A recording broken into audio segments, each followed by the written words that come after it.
পদ্মা সেতু দিয়ে গত ২ বছরে পারাপার হয়েছে ১,২৭,০০,০০০ যানবাহন। টোল আদায় হয়েছে ১,৬৬১ কোটি টাকা। সচিবালয়ে অর্থনৈতিক বিষয় সংক্রান্ত মন্ত্রিসভার কমিটির বৈঠক শেষে এসব তথ্য জানান ক্যাবিনেটের সমন্বয় সচিব মাহমুদুল হোসাইন খান।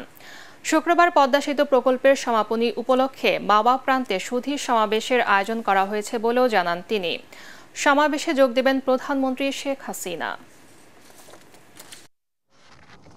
Urban transport project BRT Padma সেতু বহুমুখী সেতু নির্মাণ প্রকল্পের মেয়াদ গত ৩০ জুন ২০২৪ শেষ হয়ে গিয়েছে।